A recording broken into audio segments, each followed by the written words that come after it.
Happy Sunday. Welcome back into an emergency version of Prime Sports World.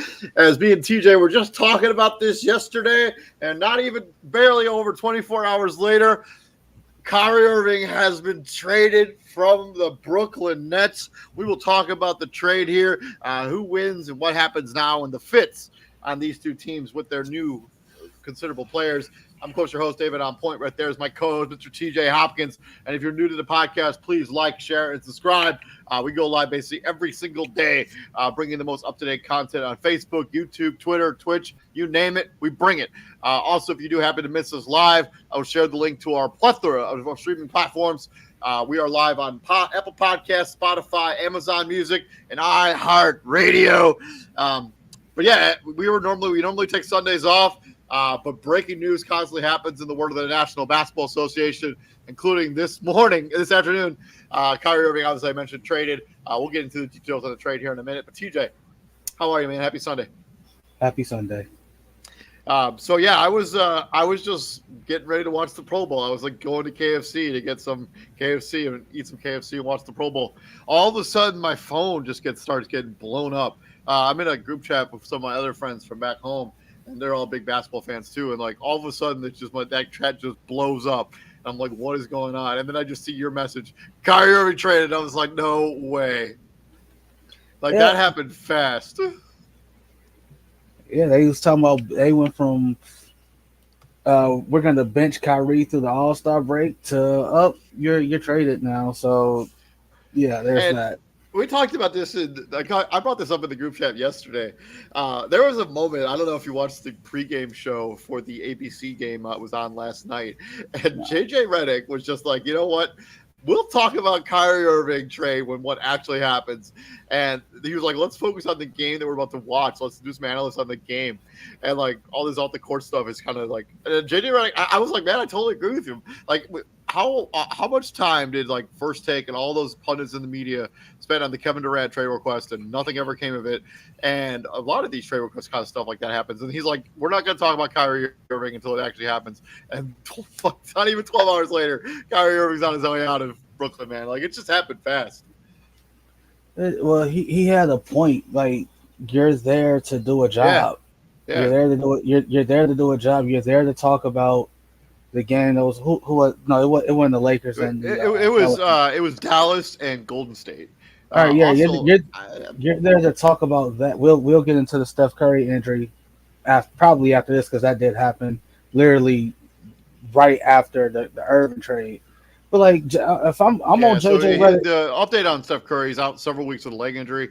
I do not believe he has the ACL tear, but he's going to miss the All-Star game probably. But it's like he had a point. JJ Redick did. It's like, yo, are we here to talk about? I can talk about Kyrie Irving on First Take or NBA Today. Like we're here to talk about this game. Can we break down the game? Can we break down why we're here? Why we're actually here? All right, like that's why I couldn't. Like that's why, literally, I like the off season, but at the same time, I hate the off season because it's just a bunch of it's just a bunch of rehashing the same talking points about what could happen, like now the Phoenix Suns are talking about we're gonna trade for KD if he's available. What do you have? Like what do you have? So yeah, this Kyrie Irving, this Steph Curry injury is kind of bad. Partial tear in his tibial flator. I've never even heard of this. Whatever this is, the intrusive membrane. As long as there's a contusion in his lower left leg, yeah, he's gonna miss several weeks. It's bad. I mean, for a team that's on the fringe of being a playoff team, this could be the death knell of their season. But on the flip side, like if you're if you're the Nets, like obviously like you get a player that. So yeah, let's just go into the trade. I was looking at I didn't realize the Steph Curry update was out. That's horrible. We'll talk about that. We'll just touch on it briefly after this.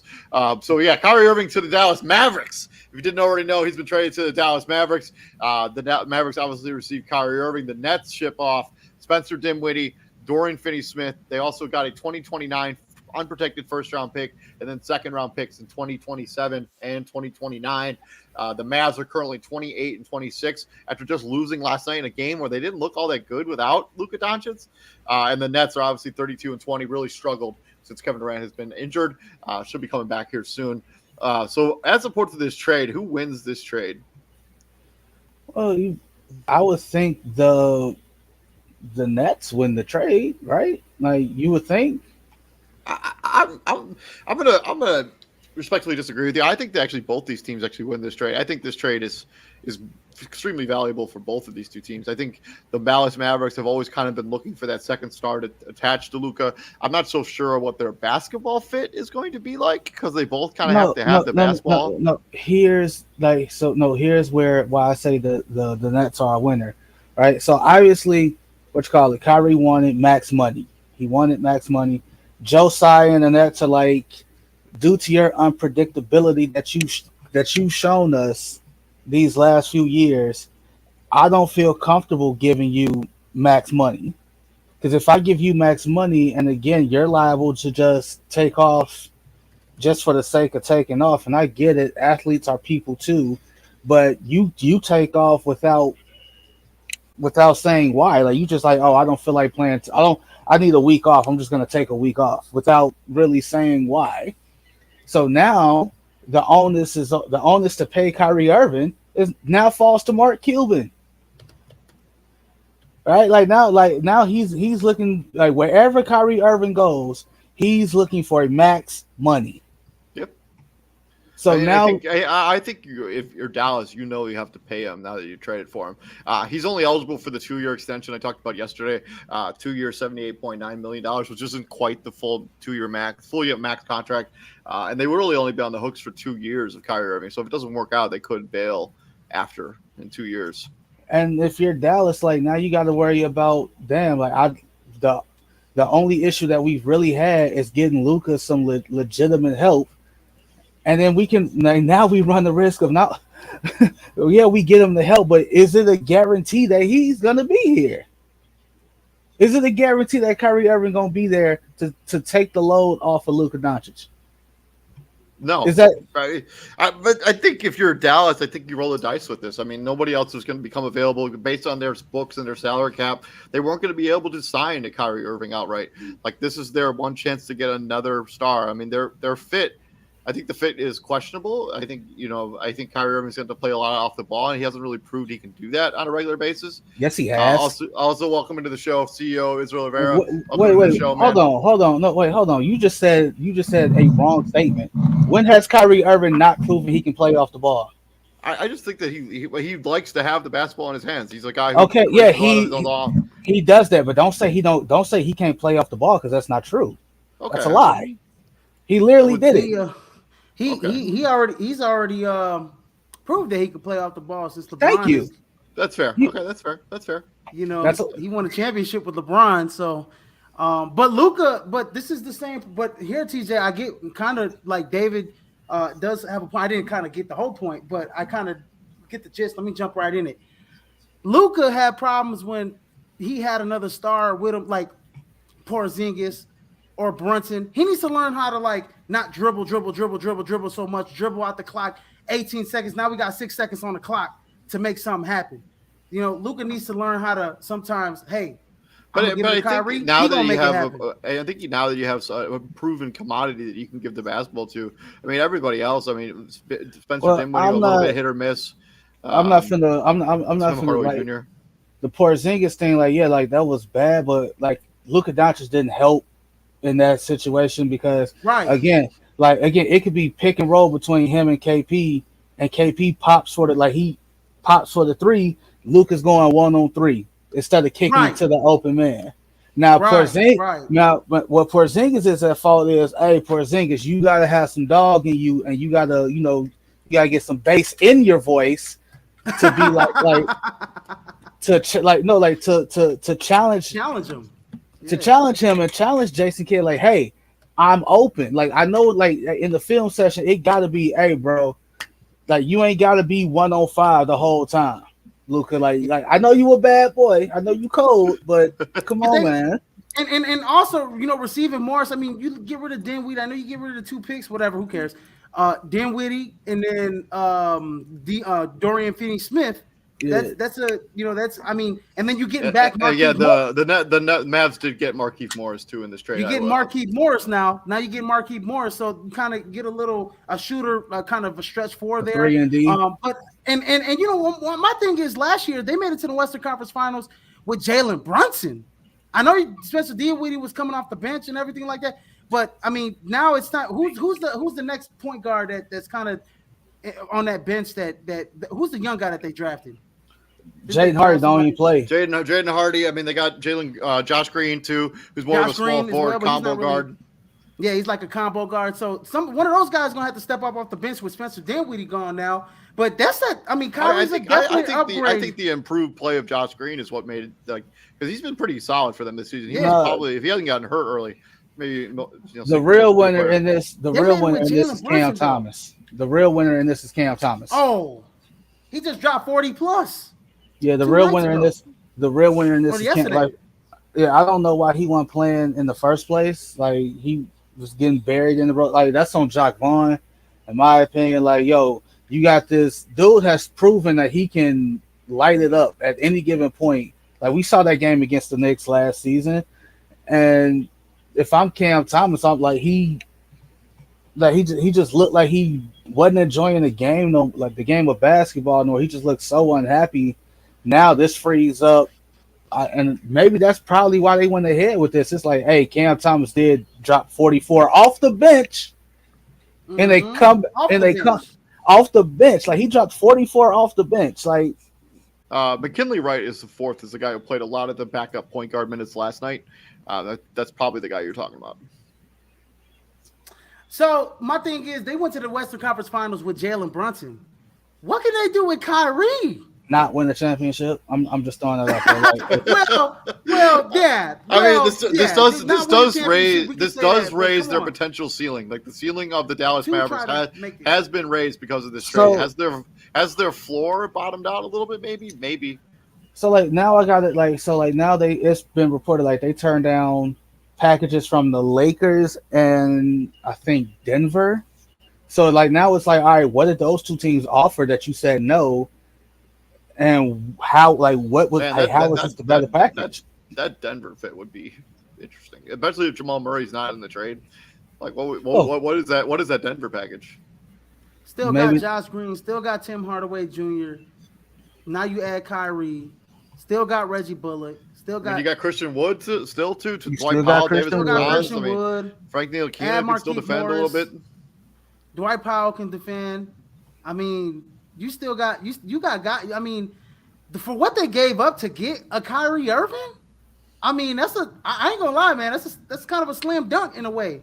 I love it. I love this trade for both teams because you get Spencer Dinwiddie. His value is super low. Like Kyrie Irving he's basically viewed as a cancer now. Mm-hmm. Like no one wants to touch it. It's pretty much like it's buyer beware. It's touch at your own risk. Like that's what you're like. Is the spectacular there? Yeah.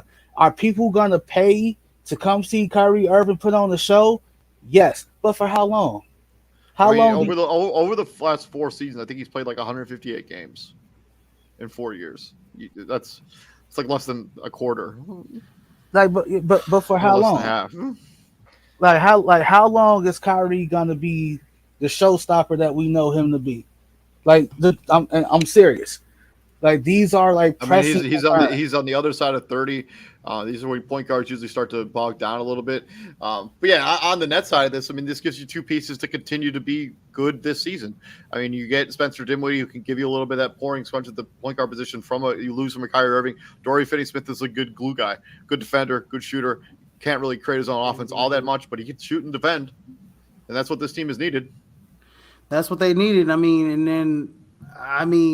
now if you could wake up Ben Simmons to just be, a pure point. Yeah, I mean, he's already a pure point, but if you could get Ben Simmons to kind of wake up a little bit and attempt more than 5 shots, 7 shots a game sometimes, I feel like that's a conversation for a whole other day. Oh, I know. It wasn't Denver. It was like both LA teams was offered. Yeah, I heard. Even Yeah, the the Clippers Suns were were trying to talking get about in live. there. Celtics. Like the Suns. No, the Suns, Suns, had interest in him. Yeah, we talked about the Suns a little bit yesterday. I mean, they don't really have like the tradable assets to really make a move. It's like right, Izzy. So like now I got another notification. It was like, oh, the Suns may pursue KD if he's available. What Phoenix? What do you have? Like I'm legit. I'm not even Sean Marks in this situation. I'm Joe Tsai. I'm calling up Phoenix like, bro, what do you have that I want that you think that you could land Kevin Durant? Like what do you have that I want? I mean, for the Nets, man. I mean, what? Like, I hear you. Are you really gonna give up all of your depth for one player? If you ain't giving me, Mikal Bridges. That's what I'm trying to say. This conversation starts with Mikal Bridges. I don't think because of that Ben Simmons contract, I'm not sure they can trade Mikal Bridges for Kevin Durant. This conversation starts with Mikal Bridges and Cam Johnson. It starts with those two. Both of them dudes. Yeah. I don't because I think Mikal Bridges is on the full rookie max. I don't think they can trade him to the Brooklyn Nets without Ben Simmons being involved. I like what Brooklyn's saying though. Brooklyn's like, okay, but even if we do entertain the KD trade, or whatever the case is, I like what Brooklyn's saying. Like, we know we're not gonna contend for a championship in the East. We know we're not gonna contend for it. We're not gonna even get out the East. And so we might as well trade our two most valuable pieces to get assets. They're not trading KD. I would be legitimate. Like, he's under contract for a long time. No, that's what I'm saying. That's why I said if they entertained it. But I think that's an off-season move. Yeah, I think that's Kyrie getting assets. We're not winning anything with him. And they're getting pieces that can help them this season, because the big part about Brooklyn is the fact that they can't just tank because they don't have control of their own assets. Like they tied a bunch of trades into the James Harden trade, and so they're kind of stuck. Like, they have to be competitive and continue to be competitive until all of that is run its course. That's why they're talking about trading for players and not draft picks. They can't. Yeah, like they need something that helps you on the floor now, but this helps you get future assets. Spencer Dinwiddie is locked up. Dorian Finney-Smith is locked up, so they can have a roster that moving forward, like, this will be their team. I still think it's somewhat good in the East. I think they need to have some more front court depth. Like, if Nick Claxton gets injured, they don't have anyone else to come out and play center for them. They just don't.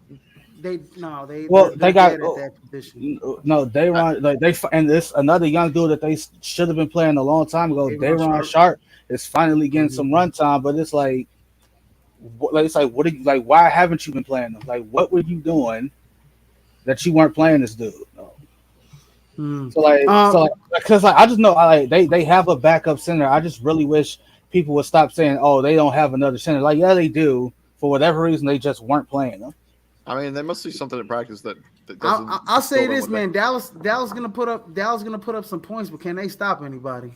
I mean, they've been arguably one of the better defensive teams in the NBA, and they got. No, I'm saying now with these guys. I mean, Dorian Finney-Smith, one of their best perimeter defenders. Spencer Dinwiddie, one of their better perimeter defenders. And Kyrie Irving, hasn't really been viewed as the greatest perimeter defender. He's a liability on the defensive end of the floor. That's what I'm saying. So, and Luka's definitely a liability on the defensive end. So, wait, who's a liability? You exchange offense for defense. Kyrie Irving. Man, like you say that, but like if he's guarding if he's gonna have to guard Steph Curry, but we'll talk about here with Steph Curry in a minute. But let's give a letter grade to this trade. Let's start with the Brooklyn Nets. What's your letter grade for the Brooklyn Nets on this trade? Man, I ain't gonna lie. I like this trade for them. That's gotta be like a B+, B. Yeah. Yeah, I'm gonna stick with an A-. I think this is a really good trade for them. You get the players to help you win now, and you get future assets. It's an A-. On the Maverick side of this, getting Kyrie Irving, Markieff Morris grade. I'm gonna have to go for the Mavs. It's equal. I think it's a B+, in my opinion as well. I mean, you getting a guy. You literally got to the Western Conference Finals with Jalen Brunson, and Kyrie Irving's in my opinion. He's better Everybody's than opinion is better than Jalen Brunson. So, like, let's just put it out there. So this got to be like a B plus A minus for them as well. You're swapping out defense for offense, in my opinion. Like those are two good perimeter defenders that can get hot, from the outside on some nights. But Kyrie Irving can do it every night. It's really now like teams that play the Mavs, like now you just got to worry, like you legitimately have to worry about the second option when he's there. So it's like it's not just if we contain Luka, we win, right? Like if it's like how Muggs used to treat Jordan back in the day, like hey, he gonna get his. Ain't nothing we can do about that. He gonna get his. We can't have him have help. That's what that is. Yeah, I think this is a B plus trade for the Dallas Mavericks. I think this raises your ceiling. They didn't have the opportunity to get a player like a Kyrie Irving in free agency because of the way their cap is structured. And they're going to resign him probably to that 2-year, $78 million extension, probably before this week is over. And he'll be there for 2 years, and Luka will be there, and make it work. It's a B plus. It's a solid trade all around. This is one of those trades. It's like a win-win. We talked about this last year with the James Harden, Ben Simmons trade at the time. That looked like a win-win, but obviously has not been because of Ben Simmons' play on the court. I mean, it's man. We can have that conversation for another 100%, time. But 100%. my God, man. If he could just until Philly wins something, it's a lose-lose. Until Philly wins something, it's a lose-lose.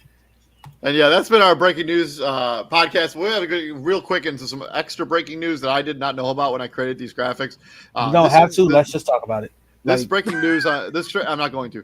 This breaking news on Steph Curry suffers partial tears to his suprafibular ligaments and his interocephalus membrane, as well as contusion in his lower left leg. He's going to miss the All-Star game. He's expected to miss weeks. You know what this means? Multiple weeks. For Golden State Warriors team. Golden State Warriors. Michael Jordan Poole. He's gonna step it up. And he's gonna put on a show for the next few weeks. No, he ain't. I mean, this is a Golden Steph Curry's State. not in there. Jordan. This is a Golden State Warriors team that's 27 and 26 on the fringe of playoff. They're the 7th seed in the Western Conference. They're woeful on the road. They're much better They at can home. play all the games at home. They'll be okay. I mean, if Steph Curry misses weeks, we're talking about. I think that changes the landscape of what they want to do at the trade deadline too, right? I mean, because before maybe they just write out this, but like now that they know Steph Curry's going to miss multiple weeks, are you more motivated if you're Golden State to make a trade with some of those younger players to get somebody to?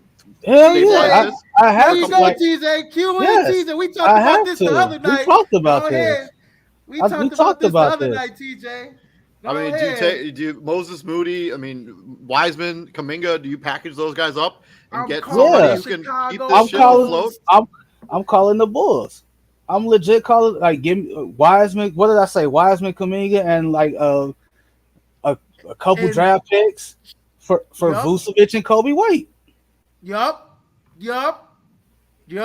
I'm doing that trade right now in a heartbeat. I would, man. If I'm a Bulls, I'm making that trade too. I mean, I'm making that trade in a heartbeat. But do you think that this injury puts more pressure on Golden State to make some sort of trade, or do you think that trade was going to happen regardless? I mean, James Wiseman and Moses Moody are giving them next to nothing. James Wiseman is average. What did I tell you, TJ, the other night in the G League? He averaging 18 and 10 in the G League, bro. He a grown ass man. 18 and 10 in the G League. He's a grown ass man down there. I don't understand why he's not playing in the NBA right now. He's a grown. I'm telling you, TJ. We were talking about me and TJ was talking about this. We was legit talking about this. I'm like, damn, like, buddy, I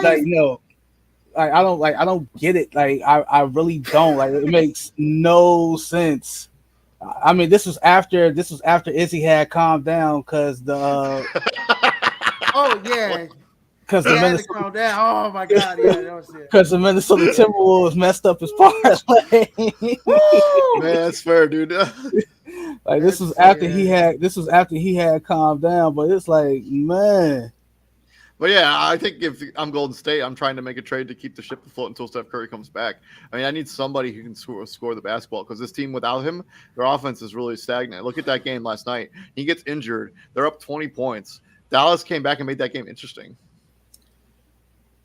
Yeah, I'm like, yeah. I'm like, when he got down. I also think that game last night was the reason that Dallas pulled the trigger on this. Like they're like, we don't have Luka. We're getting beat by 20 points by the Golden State Warriors, and nobody on our team can score consistently. Yeah, let's trade for Curry. I said Wiseman and Kuminga and a second for Vooch and Kobe White, and alter that deal however you want to, but. We have a big man here who's 5th in the league in rebound, and he's top 5 in the league in double doubles. He didn't sign the contract extension we offered him, so I'd rather get something for him versus lose him for nothing, and he helps you out. So this trade does not work money wise. So Golden State is going to have they'd have to throw in one of their bench guys. Well, I mean, they need to add. I also just said edit the trade how it like how 14, you they have to add in a $14 million contract in order to make this trade work. The only contract that they could add would be they put together Kevon Looney and Dante DiVincenzo. Kevon Looney, I was just about to say. I don't necessarily think they would do that. No, because Kevon Looney.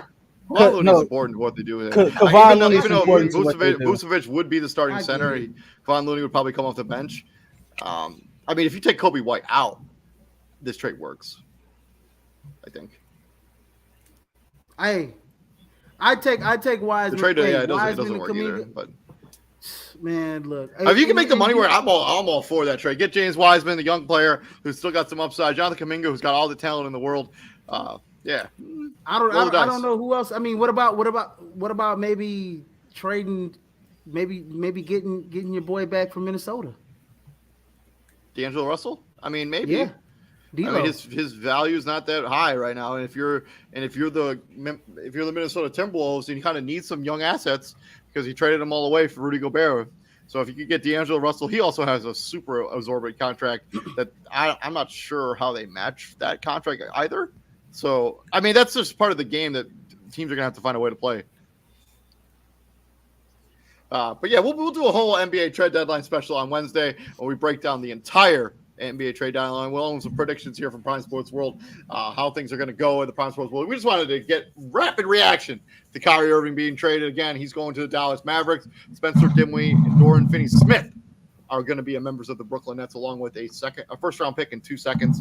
I've been David Huppin. Right there is the CEO of Prime Sports World, Mr. Israel Rivera, my co-host, Mr. TJ Hopkins. And please like, share, and subscribe to the podcast. We're going to go live on Facebook, YouTube, Twitter, and Twitch.